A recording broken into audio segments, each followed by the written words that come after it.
Salut tout le monde, j'espère que vous allez bien. Donc aujourd'hui, nouvelle vidéo zapping. Aujourd'hui les amis, on retourne sur X et Instagram, ça aura énormément de séquences. Et là j'en ai vraiment, mais vraiment beaucoup, donc je vais pas trop parler sinon la vidéo va être interminable.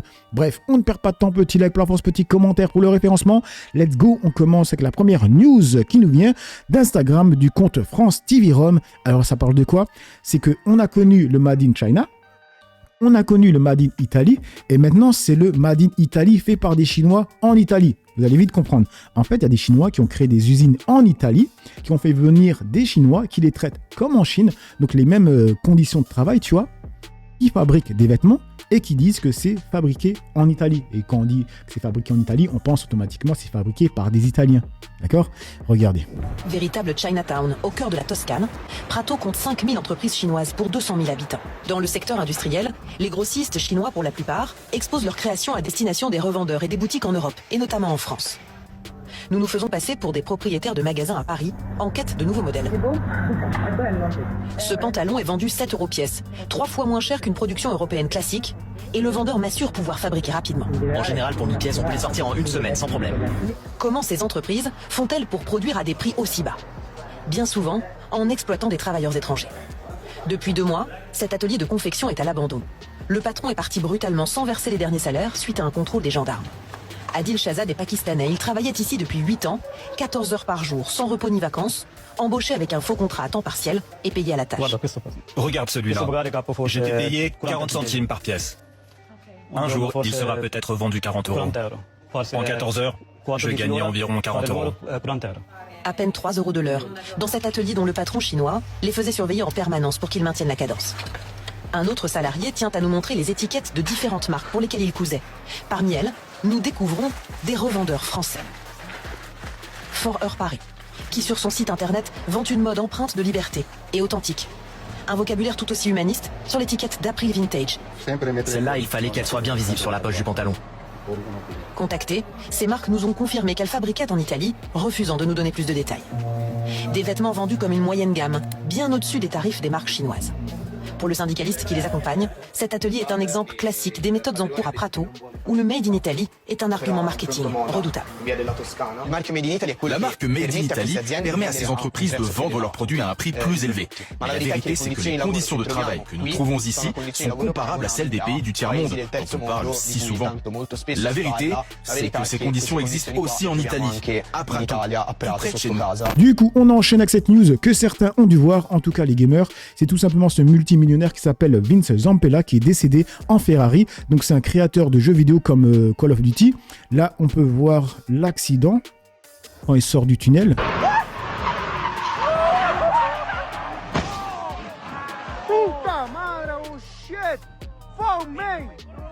Et en fait, quand on voit cette vue, parce que je suis tombé sur TikTok, il y a cette vidéo, c'est marqué, vous allez comprendre pourquoi Vince Zampella, le créateur de Call of Duty, est mort à la sortie de ce tunnel. En fait, on voit que stylé, mec. Rajouter la vitesse, voilà.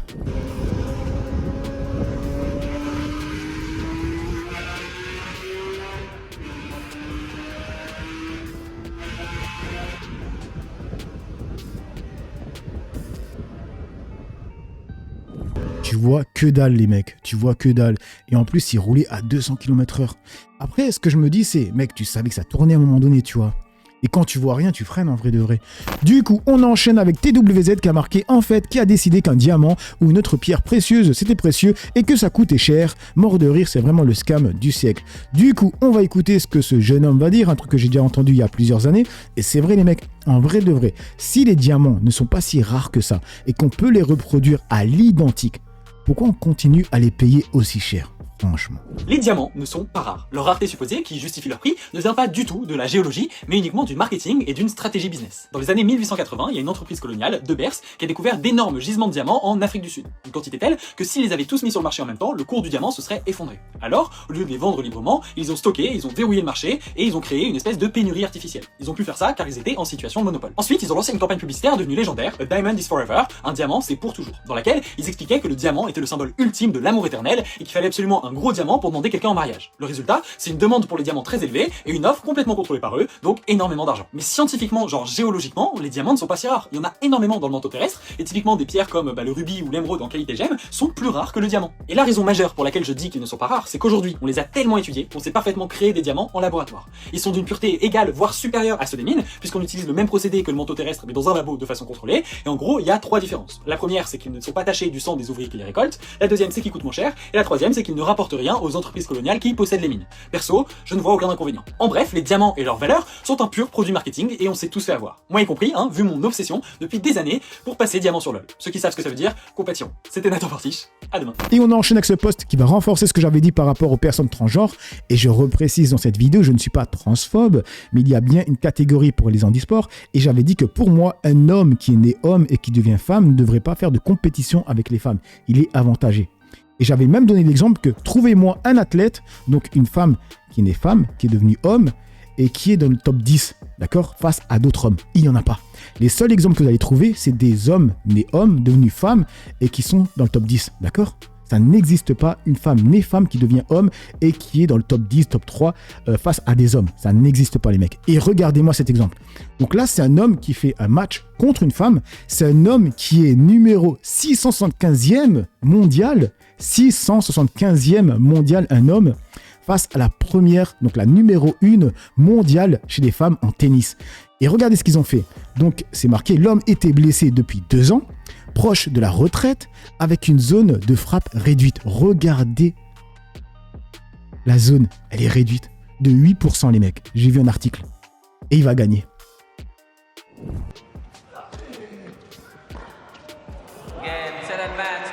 It's Nick Kyrgios that secures victory in the battle of the sexes here in... Et même avec cet exemple, il y a des gens qui vont dire qu'un homme ne n'est pas avantagé dans le sport par rapport à une femme. Sérieusement, c'est la numéro 1. Il est pratiquement 700e. Et ils ont réduit le terrain. C'est une dinguerie les mecs. Du coup, on enchaîne avec The News. Et là, c'est quoi? Ah oui, c'est avec le téléphérique à Paris. Regardez. Là, je suis sans mouiller. Je vois tout le monde me regarde. Moi, j'ai pas demandé ça. Il suffit d'être là, il y en a un qui va, je sais pas, qui va vous faire un geste qui va pas vous plaire, il va vous regarder bizarrement. On va vous filmer, on va vous prendre en photo, on va vous regarder. Moi, je me suis adapté un petit peu, histoire de cacher un petit peu la vue. C'est des pièces que j'ai fabriquées au travail. J'essaye d'avoir un petit peu d'intimité avec mon balcon, quoi. J'ai installé ça et quelques rideaux. On arrive à voir à travers un petit peu, mais on nous voit moins. Là, on est complètement dans le noir. C'est bien fait. On ne sait même pas si ça va faire le travail, quoi. Il y a le 393 qui vous ramène jusqu'à Créteil-Pompadour, le RERD. Et après, vous avez 2 stations, vous êtes à Villeneuve-Saint-Georges. On va dire, vous avez 25 minutes. C'est moche, c'est pas beau. Avec cet argent, on aurait pu faire autre chose. Trouver, je sais pas, refaire la National 6 où les gens ils continuent toujours à galérer, à emprunter cette nationale. Trouver un moyen d'égorger la ville de Villeneuve-Saint-Georges elle-même. J'ai pas envie de voir ça, là. J'aurais préféré qu'ils l'installent sur des montagnes et tout ça pour amener les gens à voir vraiment la nette. Franchement, ça fait pas rêver. Après, moi, je pense que ce qu'ils auraient pu faire et ce qui aurait été fait, je pense, en Asie, en tout cas en Chine, c'est qu'ils auraient fait des fenêtres qui deviennent opaques quand ils passent à côté des habitations. Les Chinois, ils auraient qu'à fait ça, tu vois. On passe sur le compte de Jean Messia qui parle du footballeur Edouard Camavinga. Et moi, je sais pertinemment pourquoi il parle de lui. Du coup, il a marqué « Je vous présente Edouard Camavinga, international français de foot, l'archétype des immigrations que les Français ne supportent plus. » Donc lui, il sait ce que les Français supportent ou supportent pas, tu vois. Ce type est né en Angola. Il a quitté l'Angola, tenez-vous bien, à l'âge d'1 an pour s'installer en France. Après avoir fait sa carrière, sa réputation et sa fortune en France, il envisage d'ouvrir une académie de football en Angola. Et c'est là que ça la fout mal pour Jean Messia. Parce que lui, en fait, il aime que tomber sur les Français d'origine étrangère qui sont bien typés. T'as capté? Que ce soit des Noirs ou bien des Arabes. Comme avec Benzema, tu vois. Et là, en fait, ça lui fout le seum qu'un Français d'origine étrangère dise ou bien revendique aimer son pays d'origine et vouloir aider les gens dans son pays d'origine. Ça la fout mal, tu vois. Mais par contre, quand c'est une personne du style de Griezmann, et moi j'ai rien contre Griezmann, mais c'est juste pour vous montrer qu'en fait, ce qui lui pose un problème, c'est pas qu'il veut aider des gens en Angola et qu'il est français. Non, c'est parce qu'il est noir, les mecs. Et c'est ça qui lui fout le seum, tu vois. Parce que là, quand Griezmann dit, comme il le dit lui, Antoine lui a dit en 4K, se sentir plus espagnol que français, là, ça ne dérange personne, tu vois. En tout cas, ça ne dérange pas Jean Messia. Mais quand Benzema ou bien un Renoir disent des choses similaires à cette personne, là, c'est problématique. Pourquoi ? Parce que Benzema a la tête d'un Français. C'est pour ça, en fait, les mecs. Tout simplement. Voilà. Bref, de toute façon, ça, on le savait avec Jean Messia. On enchaîne avec le post d'Emmanuel Macron qui fait un hommage à Brigitte Bardot. Et ça fait un peu polémique parce que les internautes disent que c'est tout simplement une racelard. Il y a même Emery Caron qui est dans la sauce. Donc lui, il a dit « Ses films, sa voix, sa gloire éblouissante, ses initiales, ses chagrins, sa passion généreuse pour les animaux, son visage devenu Marianne, Brigitte Bardot incarnait une vie de liberté. Existence française, éclat universel. Elle nous touchait, nous pleurons. Une légende du siècle. » Et du coup, il y a Mazouz qui dit « Faites pas les choquer, Macron et Brigitte Bardot ont le même goût pour la défense des V. » T'as capté le mot. Les mecs et être féministe? Non. Vous pensez pas? Regardez ce qui se passe actuellement avec Depardieu, avec des gens qui ont du talent, qui sont formidables, qui ont du talent. Et ceux qui ont du talent, s'ils mettent la main aux fesses d'une fille, ils sont rejetés dans le cul de basse-fosse. Mais le talent, ça n'excuse pas tout non plus, Brigitte. Ben, ça n'excuse pas tout, ça excuse déjà qu'on pourrait au moins les laisser continuer à vivre. Ils peuvent plus vivre. Les mecs et Franchement, là, la phrase, elle prend tout son sens. La vieillesse est un naufrage. Après, paix à son âme, quand même. Et du coup, là, c'est avec Emery Caron qui avait réagi à ça. Elle avait dit tristesse d'apprendre la disparition de Brigitte Bardot, qui fut une pionnière de la défense des animaux, au point d'abandonner sa carrière de superstar du cinéma pour y consacrer le reste de sa vie. Aujourd'hui, je laisse de côté les déclarations polémiques. Je ne retiens que son engagement précurseur. Et sur ça, les gens lui tombent dessus. Là, il y a une personne qui a dit « Ok, elle était raciste. Ok, elle a pu traîner avec le RNFN. Elle était islamophobe. Elle était aussi homophobe. Et pas que, mais au fond, elle aimait bien les animaux quand même. » Et là, du coup, il met la séquence avec Sebi Dadi et je sais plus comment il s'appelle, Ilan, tu vois, quand il disait ça. Lui, c'est peut-être un charreau, c'est peut-être un niqueur de gonzesse, mais il trompe ses meufs, ok, il a des défauts, mais c'est un mec vrai quand même, au fond, tu vois. Lui... Et du coup, il y a aussi ça qui a tourné. Je laisse de côté les déclarations polémiques. Elle aimait tellement les animaux. Il y avait quoi d'autre? Là, c'est Régélé Gorilla qui donne son avis. Donc vraiment, c'est quelqu'un qui était là, qui était présent, qui se battait pour des causes louables, justes, et qui a marqué l'esthétique du cinéma pour toujours. Cependant, grosse raciste de merde aussi, soyons honnêtes et disons les choses, vieille conne pourrie insupportable. C'était entre guillemets après sa carrière cinéma, donc il y a deux Brigitte Bardot qui existent dans notre monde à nous, soyons un petit peu honnêtes, mais quand même, en 97, mon année de naissance, elle parlait de surpopulation étrangère. En 98, elle critique la perte d'identité française due aux mosquées. Ça, c'est des condamnations. Elle a payé des amendes pour ça. En 2000, elle parle de la France envahie par les musulmans. En 2004, elle parle de l'infiltration musulmane liée au 11 septembre. Elle a fait une lettre à Nicolas Sarkozy en 2008. Tout ça, c'est des condamnations, je précise. Là, pour la lettre, elle a littéralement payé 15 000 balles. Ce qui est rien pour elle, on est d'accord, mais quand même. Elle parle des musulmans qui détruisent la France. Elle parle en 2022, genre c'est récent, elle a pas eu sa phase raciste. Elle était raciste, en plus de ses liens avec le RN évidemment. Elle a parlé des gens de la Réunion, elle a fait une lettre au préfet de la Réunion, bordel, en qualifiant les habitants de dégénérés ayant conservé leur gène de sauvage. 40 000 € d'amende pour ça, c'était en 2022. Elle a eu 6 condamnations pour racisme. C'est pas genre des tweets en mode elle était une connasse raciste, elle a été condamnée pour. Elle a avoué avoir certaines idées du parti du RN en 2023 concernant l'immigration. Elle a maintenu son soutien public à Marine Le Pen. Elle était mariée à Bernard Ormal, qui était le conseiller du leader du Front National de Jean-Marie Le Pen. Ok. Du coup, on enchaîne avec Close. C'est marqué Jean-Marie Le Pen, Charlie Kirk et Brigitte Bardot la même année. Bon. C'est trop de... On enchaîne avec Vaudé toujours qui a marqué la droite parisienne, c'est quand même quelque chose. 150 € le dîner sur note de frais, aucun problème. Par contre, un jeune qui s'achète un kebab ou qui va au Burger King avec un reste de chèque vacances, là c'est le scandale absolu. Le mépris de classe en bandoulière. Vous êtes tellement dans la caricature de vous-même. Il fallait oser. Un mois à peine après les révélations de la presse, où l'on apprenait que des maires d'arrondissement pouvaient faire leur cadeau de Noël sur leur note de frais ou se payer le room service d'une nuit d'hôtel à Paris. Après ça, venir insinuer ou reprocher à certains jeunes de manger au Burger King ou au kebab, Les 3 présidents à 150 € par convive payés par la mairie, ça vous le digérez. Le Burger King payé par le reste d'un chèque vacances, ça vous ne le digérez pas. C'est tellement révélateur de l'état de la droite actuelle, tellement coupé des réalités des gens qui souffrent, tellement engoncé dans l'égoïsme social et le mépris de classe. On imagine la conclusion. Il faut arrêter la dépense publique, j'imagine pour vous. Rendez-nous nos impôts, ils seront tellement mieux dépensés par les riches. Cette phrase, elle est folle. Et c'est pour ça que je regarde la séquence. J'adore cette phrase. Je pense que les bourgeois, c'est ce qu'ils pensent. Donnez-nous l'argent. On va mieux le dépenser que vous, les petits pauvres. C'est clairement ça, les mecs. Dans l'égoïsme social et le mépris de classe. On imagine la conclusion. Il faut arrêter la dépense publique, j'imagine pour vous. Rendez-nous nos impôts, ils seront tellement mieux dépensés par les riches. Vous êtes tellement dans la caricature de vous-même. Vous n'êtes vraiment, mais alors vraiment pas dans la position de venir fliquer les gens qui bénéficient d'une aide. Nous saurons rappeler votre opposition au dispositif Paris Jeunes Vacances. Et à l'inverse, sachez que nous continuerons à soutenir et à amplifier le départ de tous les jeunes en vacances. Par ce dispositif et tous les autres, n'en vous déplaise. Car nous voulons faire confiance à la jeunesse, faire confiance à son imagination et à sa création, faire confiance au partage et à l'émancipation.